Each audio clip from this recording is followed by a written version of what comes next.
My laptop is being slightly uncooperative. Can you see my screen? Yeah. I'm getting some nods. Great.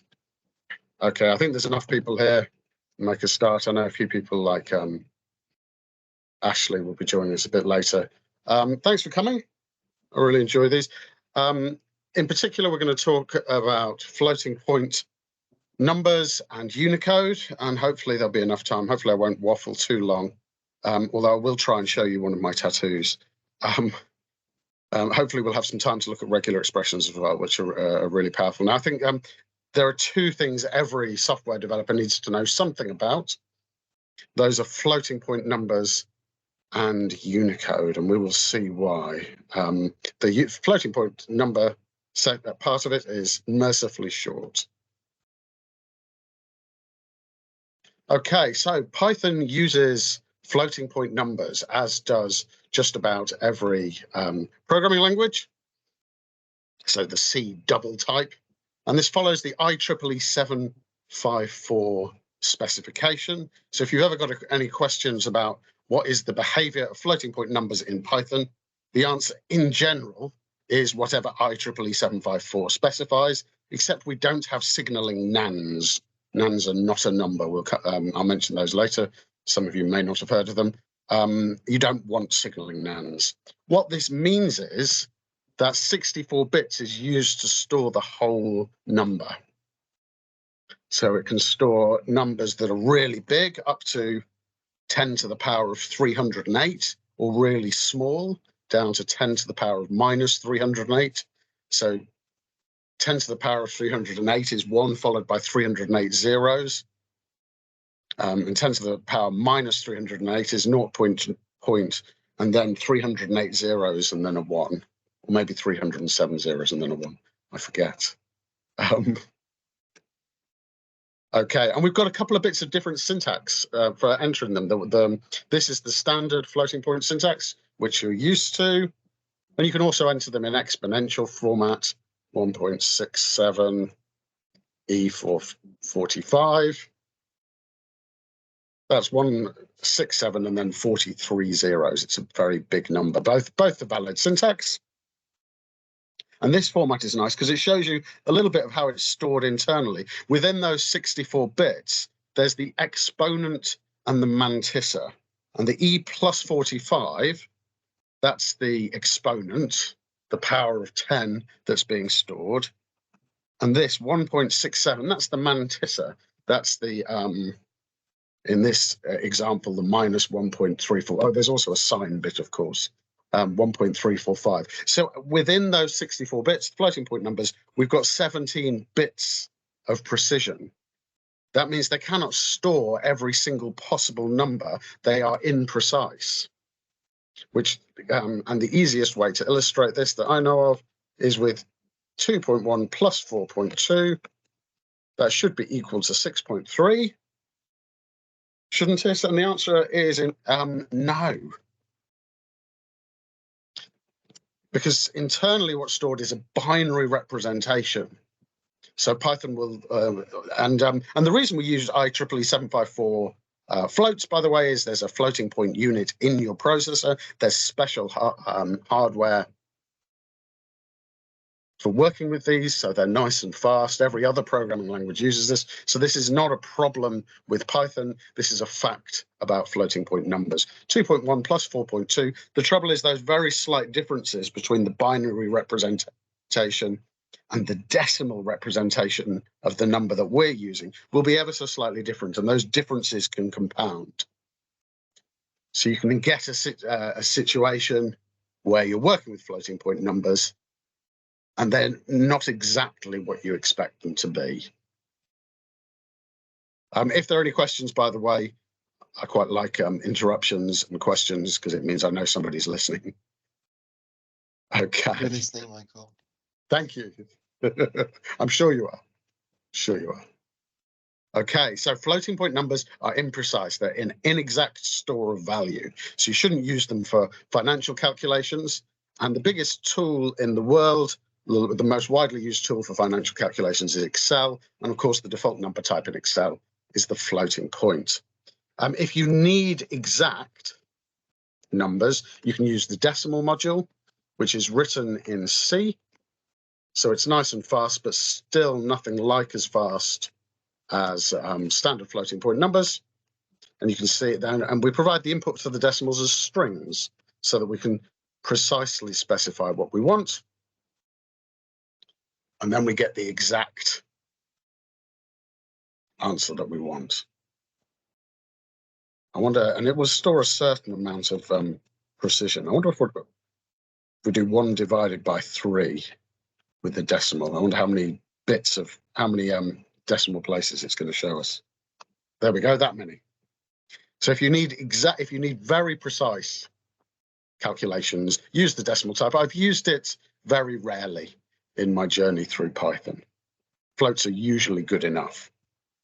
I think Victoria was using it a few months ago and had a bit of a nightmare with it. Just trying to, yeah, I think it was mostly to do with types and. Yeah. I mean, the trouble with decimal is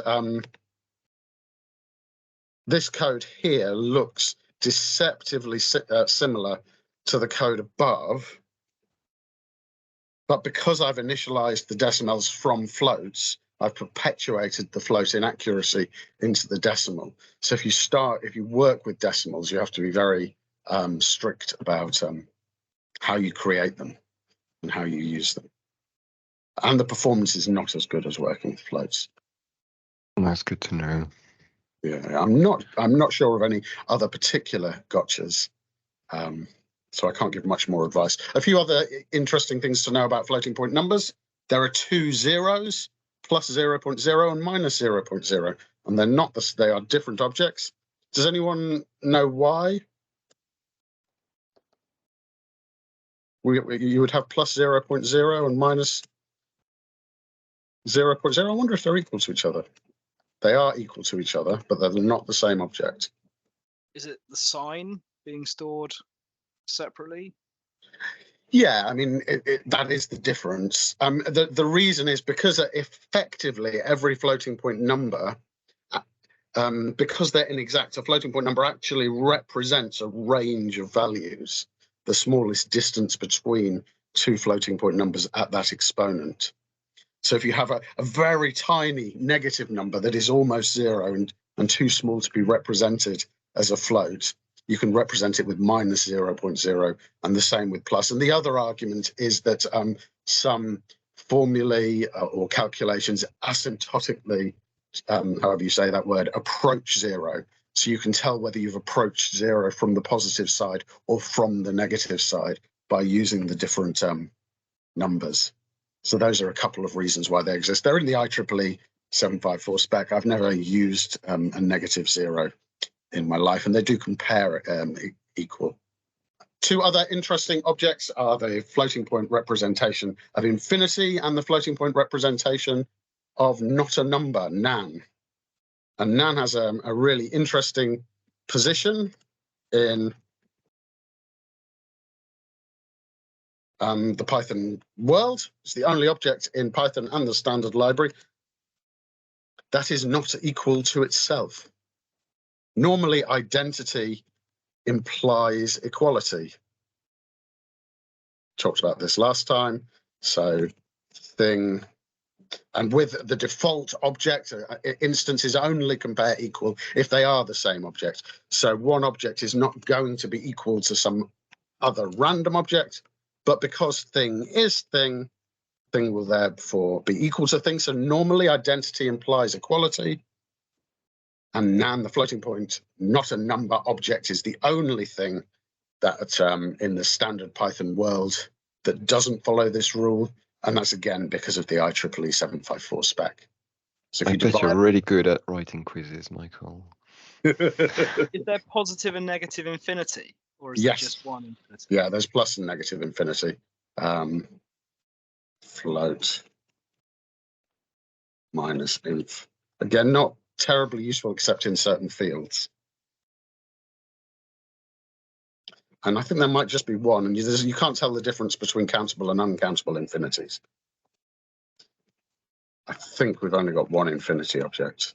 Oh, no, it will create different, but there's only one type of infinity. It doesn't allow for the two.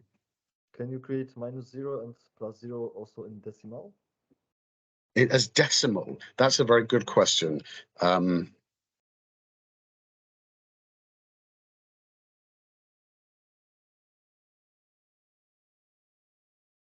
Apparently so. Yeah. I guess they try to mimic the float behavior mathematically. It's just the internal representation that's different. Right, let's move on, but that's more than enough on floating point. Oh, okay. So how do you compare? If you're comparing floating point numbers and the numbers are inexact, how do you compare them? The math module has an is-close function, which allows you to specify a relative tolerance or an absolute tolerance, but the default behavior is generally fine. You can use math.isClose, and it'll tell you whether those are close enough to be the same number. And if you're doing tests, unit test has the test case.assert almost equals, and PyTest has PyTest.approx. And again, you can specify with both of those, you can specify a tolerance, how close you want them to be, but the default is pretty sensible. So is close. The only gotcha I'm aware of is that you can't really use it near 0 without some special handling. All right. Something to do with the type of tolerance. Right. The tolerance may be for very small numbers. Yeah, if you're using very small numbers with a negative exponent, the default tolerance may be so little that all of your numbers are close, which is why it allows you to specify. So there, the relative tolerance 1e to the -9. If you're working with numbers that are smaller than that, they are always going to return true. So you're going to have to specify a much smaller tolerance. Thanks, Vincent.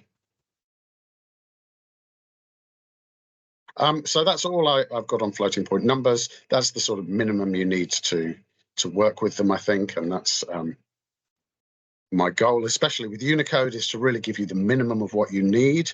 And there is this fantastic article, which as soon as I find my browser, did I close my browser? I probably did. God damn it. There's this brilliant article by Joel Spolsky called The Absolute, and it's really easy to find with Google, the absolute minimum that every developer absolutely must know about characters, strings, encodings, and so on. And it's a fantastic article. He wrote it 20 years ago, and it's still well worth reading, although the the ubiquity of UTF-8 as an encoding has sort of mitigated it. Unicode used to be a massive problem and several of us have been developing for long enough to sort of remember that. And it's much less of a problem than it used to be because of UTF-8. So let's talk about Python strings a little bit. Go super fast through this because I expect all of you are familiar with it. Strings are sequences, which is interesting. X equals. They are sequences of characters. This is a string. And one of the things you can do with sequences is you can iterate over them. You can loop over them. For char in X, print char. That's not actually generally terribly useful. And you more often see it when there's a bug in your code and you think you're looping over a list and a string has got through and you end up iterating over a character at a time. So that particular behavior of sequences is not useful. But there are other things we can do with any sequence, like a list or a tuple. We can ask their length. We can slice them. And if you've got very regularly structured data, being able to slice strings, for processing structured data, slicing is fantastic. If you've got data that comes in a known format, being able to slice it and dice it is very useful.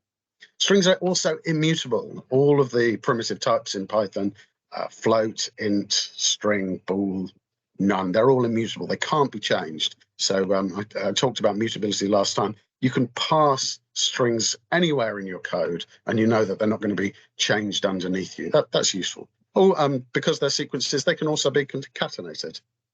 X plus X. We can add strings together. So this is all part of the sequence interface. And you can see that in collections.abc from collections. And if you're ever implementing your own sequence-like objects, inherit from sequence. And if you're doing type checking, and what you need is something that you're going to iterate over, you can either use iterable or sequence to specify the type, and your code is then much more flexible as to what types it works with. Iterable is another interesting interface in the collections.abc module. Okay. When you call length on a string, is it the length in characters or the length in code points? Haha. It is the length in code points. And this is why Unicode is not, although it's a great answer to a lot of problems, is not the ultimate answer to everything. I was hoping to show you. Let's get to Unicode first. Let's get to Unicode, and I'll show you. There's it's the length. A Unicode string is a sequence of Unicode code points, and there are some characters that are composed of multiple code points, which has interesting consequences when you do things like reverse the string. So Unicode is not, unfortunately, quite the golden bullet it's sometimes sold as. Yeah, so I'm sure you all know about triple quotes for multi-line strings. You know about the standard Unix or C style backslash escape characters. So the backslash is a special character in Python. So for Windows paths or for regular expressions, we always use raw strings, R strings with this R prefix. And that means that the backslash characters are not interpreted as escape characters. Slicing and concatenation, because strings are sequences. Strings have 1 billion useful methods and another billion not so useful. I think I need to take you through that. Substrings, the in and not in operators, again, comes from sequences. It's a linear search, so it's fundamentally an order n operation to use the in or not in operator on a sequence, but useful for substring checking. It is case sensitive.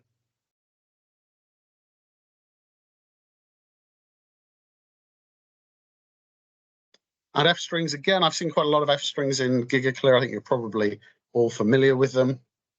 This, the formatting mini language, the FML, allows us to do formatting, and it's especially nice for the greater than there. The colon tells Python that this is the color there is the expression. Colon then before the formatting. The greater than means right aligned to 10 spaces. Space is the default pad character, and S tells Python it's a string.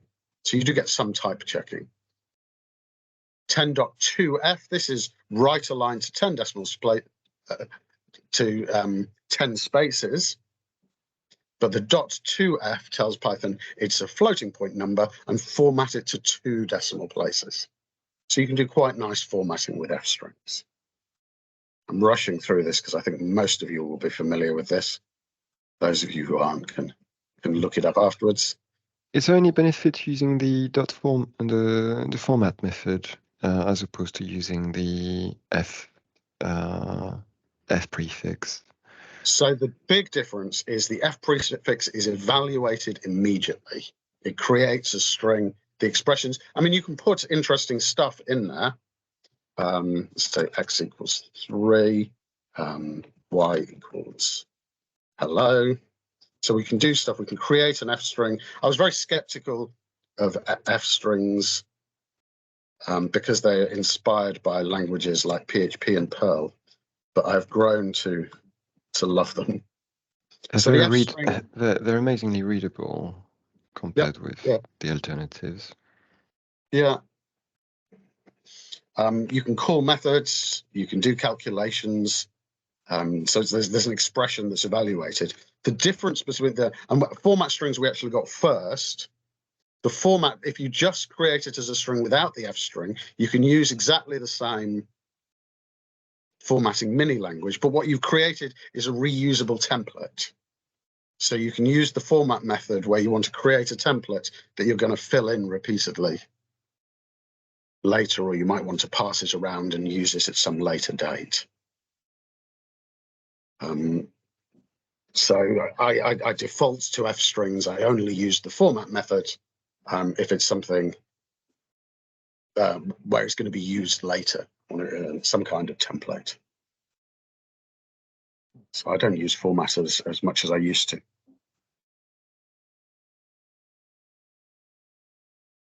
It's the same formatting language. Cool. It's the same formatting language that's reusable information. This is about as much of it as you need to know. Or the format, Typecode S for string, D for integer, F for floats, with the number of decimal places. There are a whole bunch more.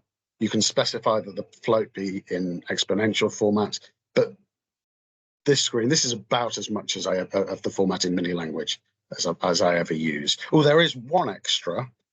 Let's use datetime. From datetime, import date, d equals date.now. Nice class method alternative. Date.today, sorry. So datetime.now. There are two string representations of a date, the one for programmers and the one for humans. Now, by default, so they're the equivalent of calling str or repr on the datetime object. By default, if I put an object in, it's the str is going to be used. If I'm using an F string for, say, logging or diagnostics purposes, I might want to specify the repr. And that's with that slightly odd syntax. The exclamation mark R gives you the repr of the object instead of the str. But by default, str is going to be called on the object to get the representation. So that plus what's on this slide is all of the formatting language that I use. Okay, so let's talk about Unicode. And this is where I'm going to be slightly silly. I'm going to tell you the story of Unicode via one of my tattoos. You have to tell me. I thought you were about to say with puppets. It's safe for work. It's safe for work. Can you? Is it there? It's going to be really hard to show you. We can see it. You can see it. Right. This is a Unicode character they call the kanji ghost character. And it has a code point. I should have looked the code point up, and my browser's been. It has a Unicode code point. Now, this history of encodings, the reason we need Unicode, everything inside a computer is numbers. That's how computers work, right? Everything is a number. So if you want to send an email to somebody, which is some text, you need to have an agreement. Say the letter A is number 42, the letter B is 43, lowercase b, lowercase c is letter 44, and so on. And this mapping between numbers and these logical characters, the lowercase a is a logical character. That's called a character encoding. And it's the mapping between numbers and the characters. And back in the days, the dim and distant days, when everyone on the internet or anyone who used a computer was a white American male, 127 different characters was all we needed. And that was ASCII, the American Standard Code for Information Interchange. But then sort of French people wanted to start sending emails as well. And they got all those funny, weird characters with accents. So we got new encodings that use ASCII as a 7-bit encoding, 127 characters plus the null byte. So we've got another 128 characters to play with. So we've got Latin 1, which gained a pound symbol, and a bunch of other characters and many competing 8-bit encodings. But of course, then we had Chinese and Japanese people wanted to get in on the act as well. And so people went through, the scholars went through all of the, a whole bunch of ancient texts. The Han and Kanji languages share a written script. They share the characters, but they have different meanings, I believe. So Kanji is Japanese, Han is Chinese. They went through the great Han and Kanji works of literature, pulled out all the different pictograms and assigned each one a number. And we got the Shift.js and CJK encodings out of this as they were at the time. And after they'd done this, after a few years, they discovered there were these, and I think it was 7 characters that had no meaning. And the Han people thought that they were Kanji, and the Kanji people thought that they were Han. But they seemed to have come from nowhere. They had no meaning. So people went back through all of the great and ancient works of literature. They called these the Kanji ghost characters because no one knew where they came from. And they found for 6 of these characters, they found a place where I'm recording this. It was probably recording your faces reacting. Sorry. Okay. So they found for 6 of these characters, they found where they thought they'd come from, either a fold in the page or a mistranscription. But there was one character, and I got this tattoo on Halloween, where nobody knows where it came from. Nobody knows what it means or how to say it. But it's on every computer in the world, the Kanji ghost character. So there's a Unicode code point. So all of these different encodings, ASCII, Latin 1, CJK, Shift.js. We used to have a huge problem with Mojibaki. Stuff is transmitted as binary data. It has to be turned into numbers. It then has to be turned into binary data. And you have to know it. So if you get a load of text from somewhere, if you read a file, or you fetch something from the internet, you don't know what it says, what it represents, unless you know what the encoding is. So there's a few bits of jargon there. We've got the logical character. The lowercase letter A is a logical character. A lowercase b is a logical character. We've got the encoding, which is the mapping between numbers and these logical characters. And then you've got these displayed characters, which come from the font, and they're glyphs or graphemes, they're sometimes called. And sometimes, like the musical symbol F, clef, is formed by combining 2 Unicode points, 2 Unicode code points. So the Unicode code point is internally how these letters, how these characters are represented and stored. And Python has a very efficient internal representation. You don't need to know about it. But internally, if all of your text is ASCII, the string will store the text with 1 byte per character. If it's all within the lower plane of Unicode, it will use 2 bytes and will only use 4 bytes per character and so on if it needs to. So that's the Python's internal representation of strings. Strings are a sequence of code points. Nowadays, the world uses UTF-8 just about everywhere. So if you import sys.get default encoding, this didn't used to be the case in Python 3, but the default encoding now is UTF-8. This means when you read a file without specifying an encoding, Python will attempt to decode it with UTF-8. I think it's sharing the screen, by the way. Yeah, oh, did I stop sharing my screen? Oh, I probably did, didn't I, for my silly dance? Okay, let's share it again. Thank you. Okay, so you can see here, sys.get default encoding. That's UTF-8, and that's true on every Python system now. And there's also get file system encoding. The file system is the file names and directories, how they are stored, and that defaults to UTF-8. On some weird Linux systems, it might be different. You can have a different file system encoding, but the default encoding. So if I do open foo.txt and try and read it, Python will decode the binary data on the system using the UTF-8 encoding. UTF-8 is variable length encoding. It can use more than 1 byte per character, which means for ASCII text, it's only 1 byte per character. ASCII is UTF-8 compatible. And similarly, if I write some data in text mode, Python is going to write it out using the UTF-8 encoding. So life is a lot simpler than it used to be.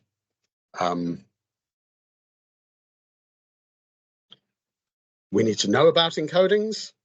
You may sometimes find something that can't be read with UTF-8 and have to try and work out what the encoding is. But it's a problem that's much less common than it used to be. And I think it was it John who asked about code points? Is it a sequence of code points or characters? It was Ed. Oh, Ed. Oh, yeah. There are some problems with Unicode. Python strings are a sequence of Unicode code points. So this, which unfortunately doesn't render properly on Windows, this is the Unicode for the Spanish flag. And it's a single grapheme. On other systems, it will display a nice Spanish flag. And it's a length of 2 characters. So any sequence we can reverse with this. So if you take a string that contains the Spanish flag and you reverse the string, what you get back is the Swedish flag. Because Python is treating that string as 2 separate code points, when actually we want it to represent a single grapheme. And it's even worse. The only flags that are in Unicode are nation states, and Welsh has never been a sovereign nation. So the Welsh flag isn't included there, but there is a dragon symbol. So you can make the Welsh flag by combining 7 code points, and reversing that just produces a mess. So if you want to deal at the I don't think I have it installed. If you want to deal with code with text pictograms or graphemes individually, you want to handle those correctly. If you're working with a lot of emojis or any of the other difficulties with Unicode, like right to left text and all this thing, there's a grapheme package which handles this a lot better. Some languages do use the grapheme as the basic unit rather than the Unicode code point. So there are some issues with Unicode. This slide shows you the different syntax for representing Unicode characters within Python. So hopefully that explains what Unicode is. Unicode is a database of code points, a mapping of every possible character, including for languages like Klingon, including emojis. It gives them all a code point. It's a big database.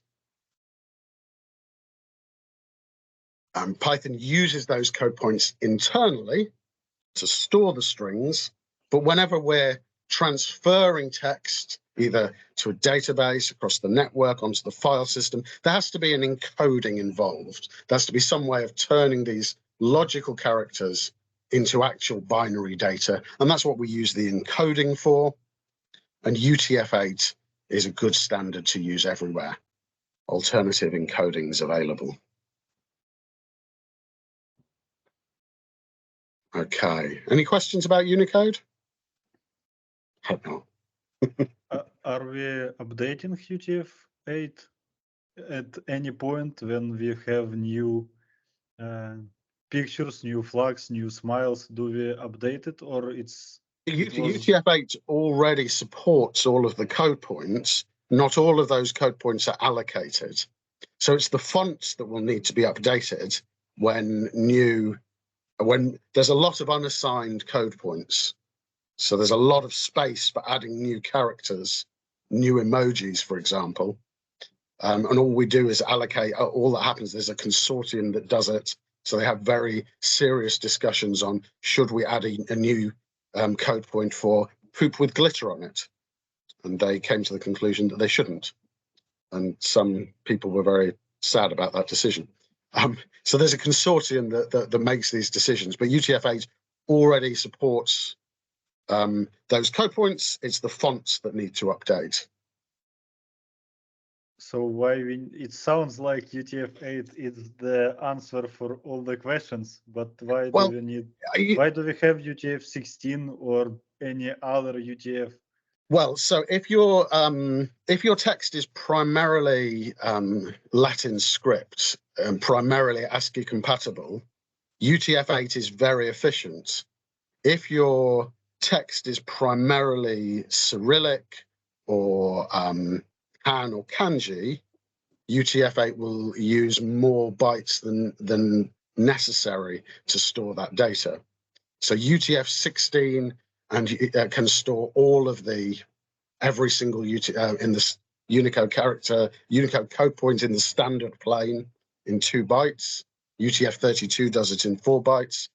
The disadvantage of UTF-8 is because it's a variable width encoding. If you want the 10th character, you have to decode all of the first 9 to get there, because you don't know how many, but you can't just go to the the 20th byte. Whereas UTF-16 stores 2 bytes per character, so you can deterministically find the 20th character. But it takes up more space for primarily Latin text. Does that answer your question? Yes, and we are using a lot UTF-16 in Ukraine, and now I know why. It makes sense now. Puzzle is combined. Cool. Thank you. All right. Cool. Thank you. So there are also byte strings. And the big change from Python 2 to Python 3 was the standard str type changed from being the byte string using 1 byte per character, as essentially representing binary data, to Unicode. And that was the big challenge for people upgrading from Python 2 to Python 3. So the bytes type in Python 3 uses the B prefix, and it's essentially the old str type from Python 2. If you want a mutable representation of binary data, by the way, use the byte array. And so because the byte string is the old Python 2 str, you don't have a format method, you don't have f-string equivalent. You've only got the old %style string formatting available on them. So this example here, the 3rd line, this is an example of encoding, taking a string. This costs £456. The pound symbol is not an ASCII character. So you can see in the output, when we encode it into binary data, there's more than 1 byte there, /xc2 /xa3. Those 2 bytes are used in UTF-8 to represent the pound symbol. So you encode from text into binary data, and you decode binary data into strings. The encode and decode operations. And there's a lot of stuff in the Python standard library for working with strings. And there's a lot in the wider Python ecosystem too. Okay, so let's switch to regular expressions. I'm pretty sure this is it's a mixed audience of people who have used regular expressions and who haven't used them very much. They originated in Perl, and in fact, the nice thing about regular expressions is they're used in a lot of tools. And there's this library written in C called PCRE, the Perl compatible regular expressions. Python has its own flavor of regular expressions. So it's Perl Plus. But once you know regular expressions, there's a bunch of tools you can use them with. Your search in your IDE almost certainly has a regular expression search mode. So I said that for strings, if you've got data coming in a fixed format, a known format, it's structured text, you can often slice out parts that you want very easily. But sometimes we get semi-structured text. that has some information embedded within it. So there's some structure we can use to pull the information out, but simple slicing is not going to be enough. And for that, we use the RE module. And the rule is we always use raw strings for regular expressions because the backslash also has meaning for regular expressions. How much time have I got to this? Probably about 20 minutes. Is that right? A bit less? I can't see the time. I'm just going to keep talking until you all fall asleep. Okay. Right. So the regular expressions. Import RE.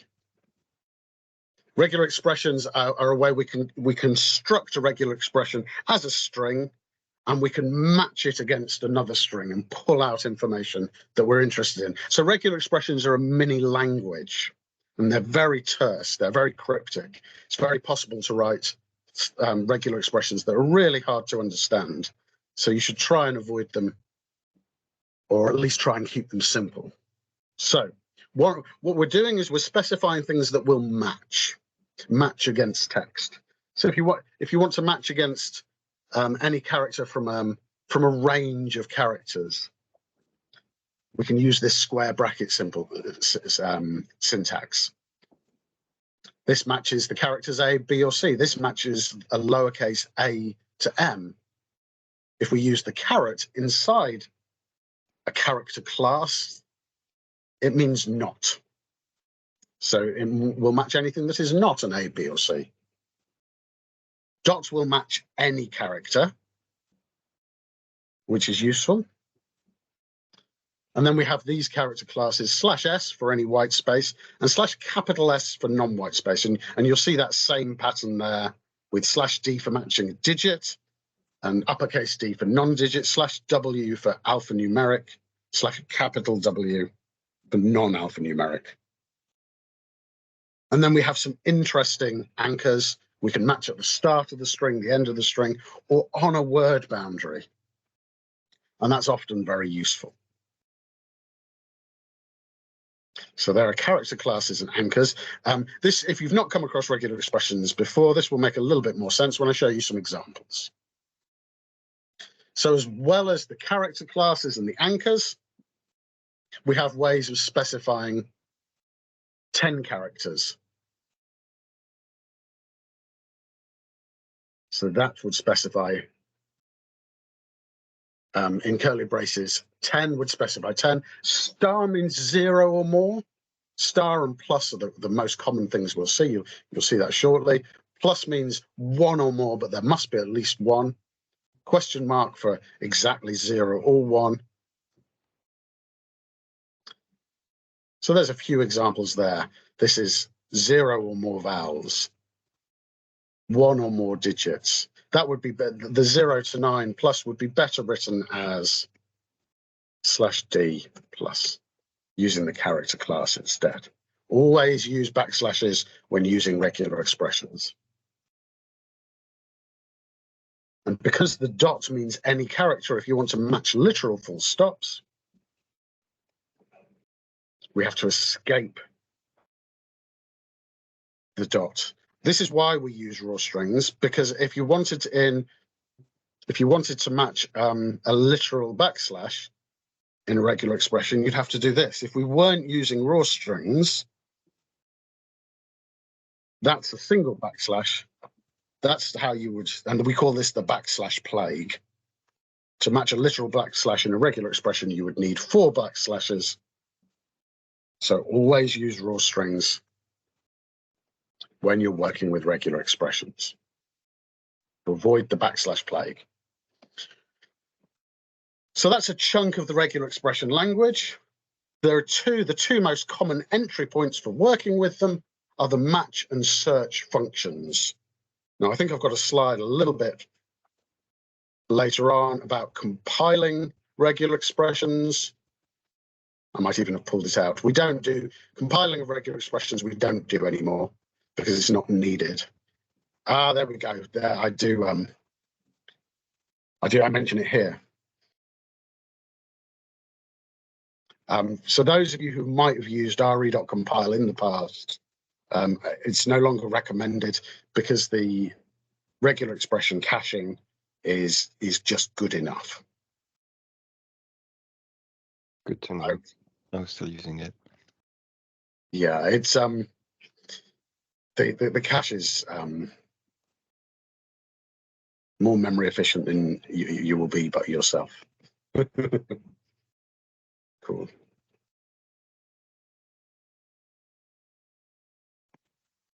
Okay, so let's try this example.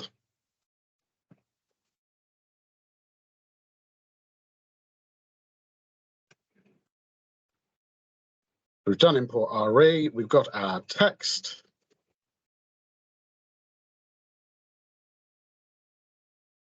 Our data embedded somewhere in this text. We want to pull out those characters. So the pattern we're going to use, let's do, what do I do in the slide? /W, any alphanumeric character, at least one or more of them. Now, re.match always checks at the start. It must match at the beginning of the text. The order is always the pattern first. Oh, I made a terrible, terrible mistake. I did not use a raw string for my regular expression. There we go. re.match, it's the pattern goes first and then the text you're matching with. /W is an alphanumeric character. It is not going to match at the beginning of this text. So the return result is none.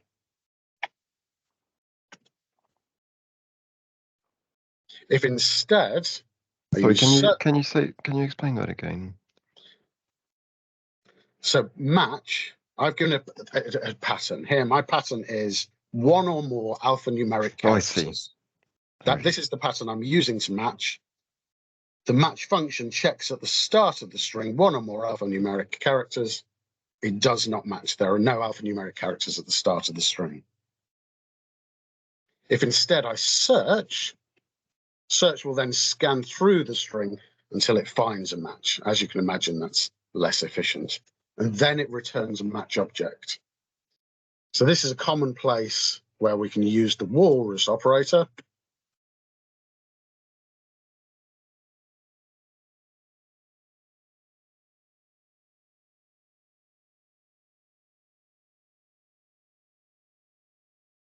Let's do a match first. It's a match object either way. So the match appears a bunch of times.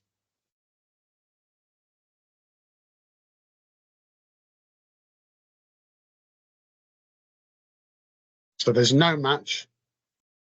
So match is none. This is the walrus operator. Colon equals it's an assignment and a check in the same syntax. If we switch to search, we will find a match. And the match objects have a bunch of interesting stuff on them. Match.string, that's the full text. Now match. I think it's group. The actual match itself you find with .group, which might seem a little bit weird, but actually most of the value of regular expressions, most of the power of regular expressions comes from our ability to create groups, which I'll show you in a few slides' time. And what is the default behavior of matching? This is greedy or non-greedy in Python? Sorry, say again? This is, I've got a question about, this greedy. Is it greedy? Were you asking, is it greedy or not? Yes. It is greedy. It is greedy. And I have a slide on that because that's where regular expressions start getting tricky to understand. It's a greedy match by default. Yeah.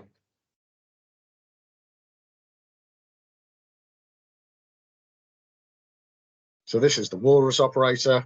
Useful if you have stuff that you only want to do if you do find a match. Nice bit of Python syntax. Don't compile your regular expressions. There's also there's a bunch of other functions in the regular expression library, the RE library. This one is a split. So /s is white space. Star means 0 or more. So here with the divider between our chunks of text is there's some white space. So this will split on, it will split on the regular expression. I think you can see from the slide what's happening there. It's a useful way of splitting text, and you can use any regular expression for the split. And substitutions, I like this one. I'll show you this one.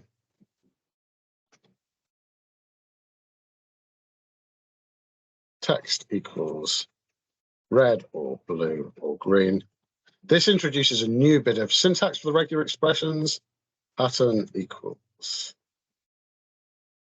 Writing a regular expression, we always use a raw string. So we're going to match on red or using the pipe symbol or blue or green. That's what that regular expression means. It will match on any one of those three. And then I'm going to call the re.sub substitute.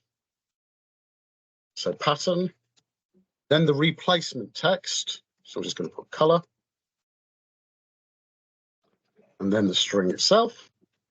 You can use a replacer function that will be called with the match object and can return whatever you want. So you can make quite dynamic substitutions if you want to. This is just replacing the words red, blue, and green within the text into the word color. So potentially a powerful way of processing text, modifying text, censoring text.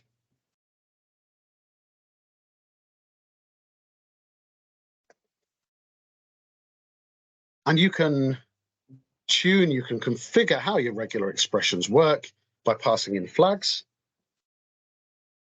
Useful ones are re.ignore case insensitive regular expressions.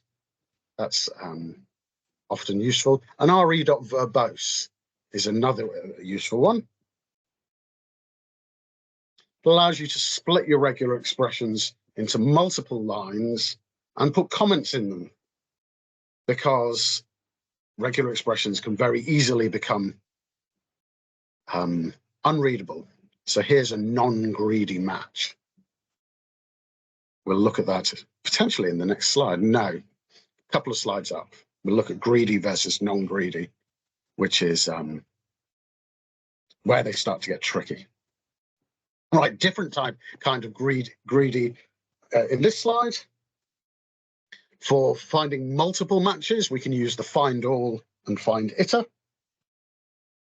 We'll match a pattern against some text, returning all of the matches it finds. Find all is greedy. It builds a list straight away, returns them all as a list.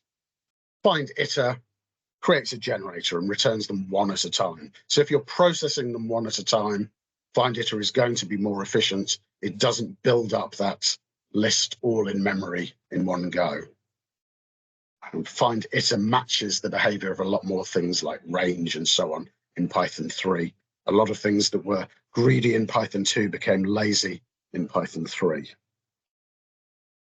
So that's for finding repeated matches. Nice and useful.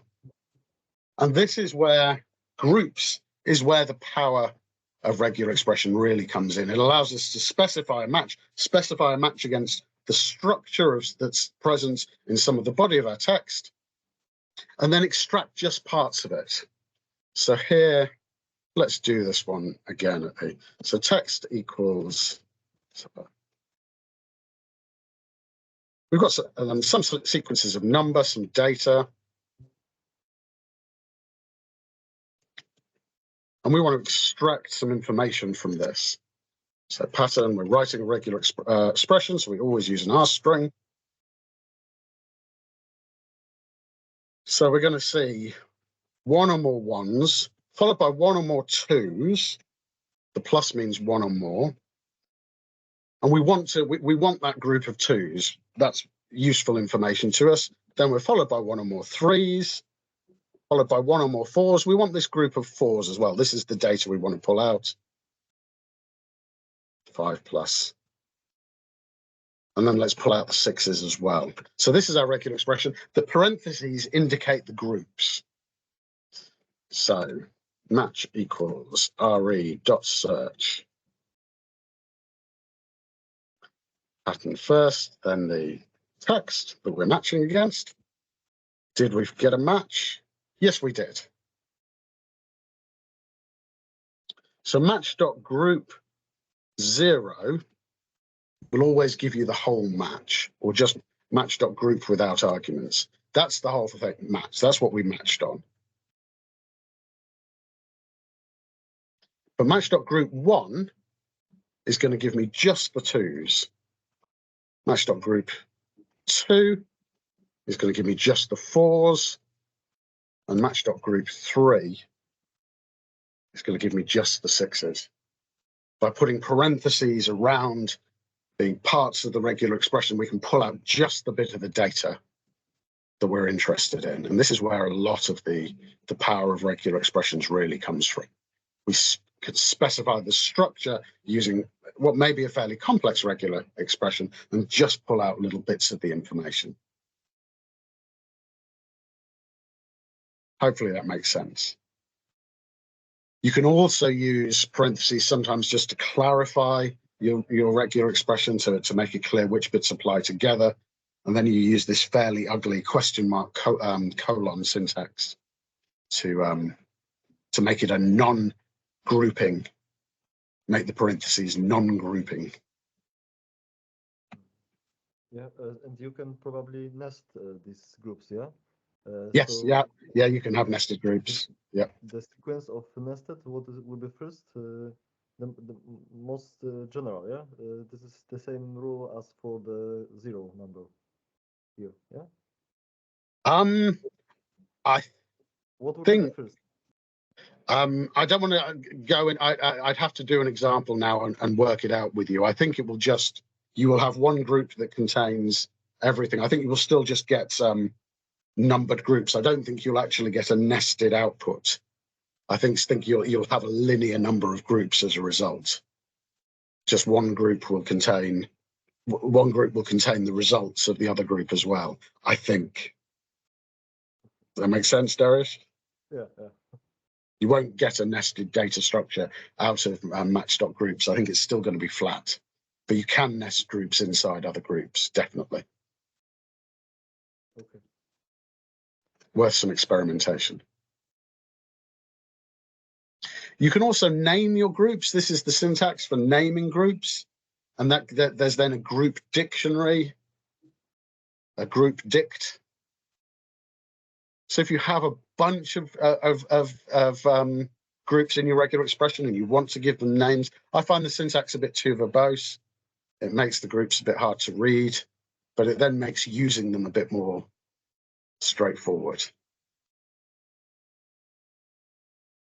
And this example at the top of the slide is using this using groups in the pattern we're matching with.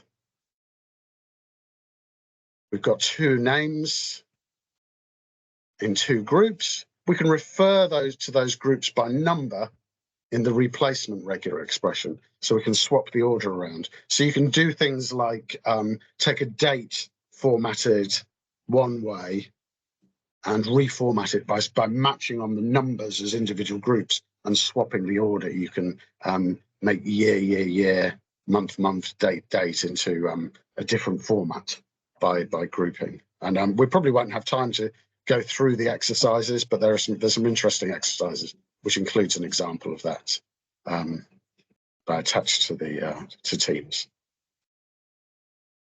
Okay, so now we get onto greedy, and this is versus non-greedy. Here be dragons, and this is where we have to understand how regular expressions work. So let's have a look at the text. Let's do it. So we've got, what have we got? We've got A 111, BBB 222. Yeah, that's about right. Okay, we want to pull out, say, a group of digits from this data. Oh, I'm just gone over time, so we'll finish off with this slide. It's a good place to finish. My mouse trackpad is horrible at the moment, so I'm going to have to sort that out. But right now is not the time. We're writing regular expression. We have dot plus match any number of characters, then match some digits, and then presumably it's dot plus again. Yep. Dot plus again. Dollars matches at the end of the string.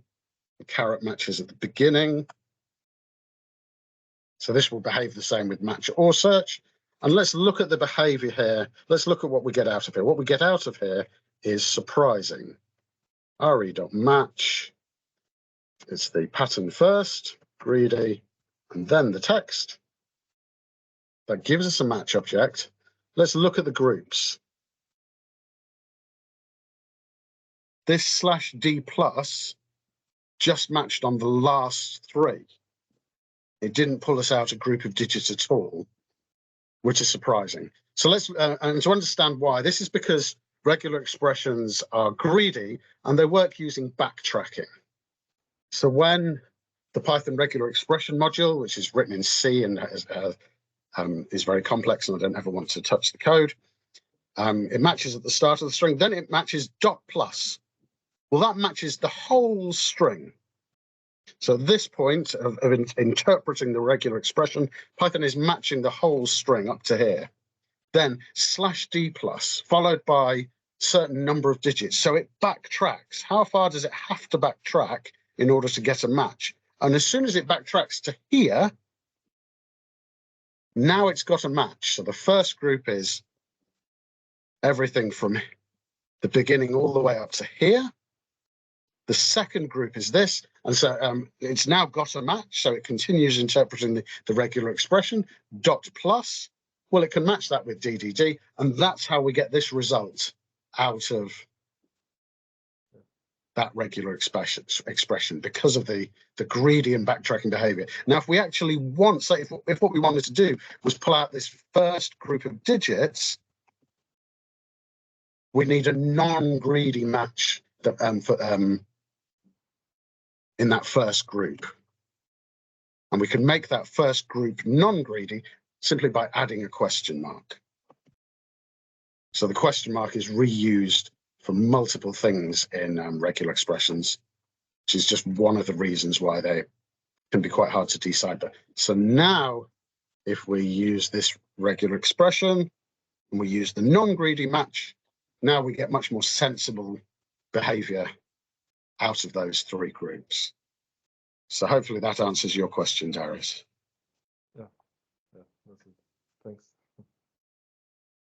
But it does mean that regular expressions can be tricksy, difficult to understand. So, you know, switch to a proper parsing library as soon as you can. And included in the slides, I've included a bunch of stuff, Python syntax, and details that you may or may not know, but just there as a bonus. And are there any questions? We have finished. Quick question on the greedy versus non-greedy there. Is one more performant than the other? I don't know. I don't know. You would expect non-greedy to perform better because it has to do less backtracking. So non-greedy is probably slightly more efficient. It ought to be, or they've done a bad job with it. Regular expression performance isn't bad. It can be slow because you can do huge amounts of work in them. But it does release the global interpreter lock, so you can be working with regular expressions in multiple threads and multiple time at the same time if you want. But that's a detail for another day. Yeah. Okay, thank you, everyone. There will be a recording and the slides are in Teams. If anyone picked up the slides too early, the first version had no content and I had to replace them. Sorry about that. Thanks for that, Michael. That was great as usual.